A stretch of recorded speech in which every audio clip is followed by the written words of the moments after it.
అక్కడుండే నాయకత్వం కూడా అని చెప్పి నేను మీకు తెలియజేస్తున్నా. మనం రాజకీయాల్లో ఉన్నాం, రాష్ట్రాన్ని మార్చాలనుకుంటున్నాం. అలాంటి సందర్భంలో మీరు కూడా ఆలోచించాల్సింది, ప్రజలకు మెచ్చే రాజకీయ పాలన మీ ప్రాంతాల్లో మీరు అందించవలసిన అవసరం ఉంది. ఏ కష్టం వచ్చినా మీరు అండగా ఉండాలి, తోడుగా ఉండాలి. అవసరమైతే నాయకత్వాన్ని అక్కడ అడిగి గట్టిగా 10 సార్లు తిరిగి మీరు ఆ సమస్య పరిష్కారం చేసే బాధ్యత మీరు తీసుకోవాల్సిందిగా నేను కోరుతున్నా. ఇంకొక పక్కన నేను ఒకటే మిమ్మల్ని అందరినీ కోరుతున్నాను, మనం కొన్ని జాగ్రత్తలు కూడా తీసుకోవాలి. నేను ఎప్పుడు కూడా చాలా జాగ్రత్తగా ఉంటాను.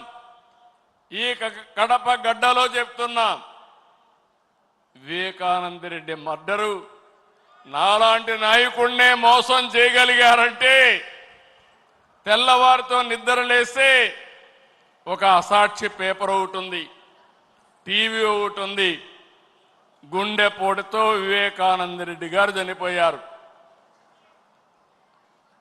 అందరి మాదిరిగా నేను కూడా నమ్మాను.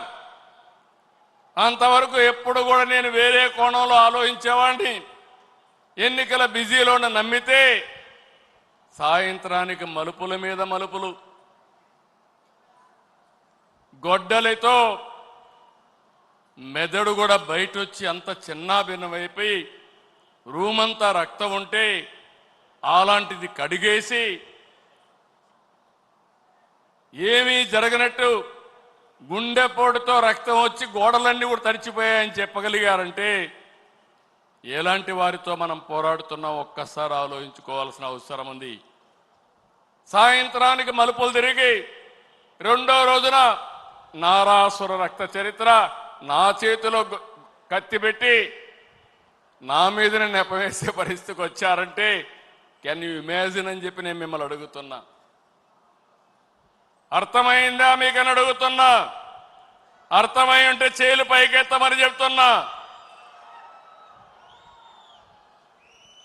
అలాంటి కరుడు గట్టినటువంటి నేరస్తులతో రాజకీయం చేస్తున్నాం.